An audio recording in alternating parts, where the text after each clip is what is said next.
ಗಡಿನಾಡು ಬೆಳಗಾವಿ ಕಳೆದ ಕೆಲವು ದಿನಗಳ ಹಿಂದೆ ವಿವಿಧ ಕಾರಣಕ್ಕೆ ಹೊತ್ತಿ ಉರಿದಿದೆ. ಹಾಗಾಗಿ ಮುಂಜಾಗ್ರತಾ ಕ್ರಮವಾಗಿ ಬೇರೆ ಬೇರೆ ಕಡೆಗಳಿಂದ ಹೆಚ್ಚುವರಿ ಪೊಲೀಸರನ್ನ ಕರೆಸಿಕೊಳ್ಳಲಾಗ್ತಾ ಇದೆ.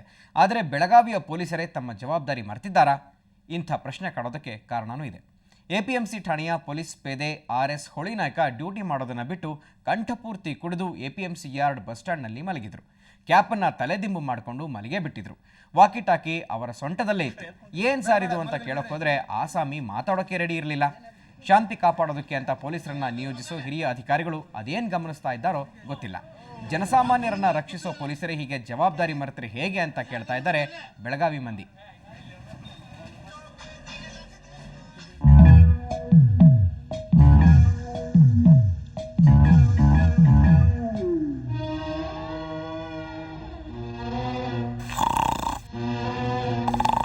ಕುಡಿದಿಲ್ಲ ನಾ ಕುಡಿದೇ ಇಲ್ಲ, ನಾನೆಂದು ಕುಡಿಯೋದಿಲ್ಲ, ಆಮಲೇರಿದೆ ಅತಿಯಾಗಿದೆ, ಕಾಲೆಲ್ಲ ಕಳೆದೋಯ್ತು, ಮೈಯೆಲ್ಲ ಮರ್ತೋಯ್ತು, ಯಾಕೆ ಹಿಂಗಾಯ್ತು?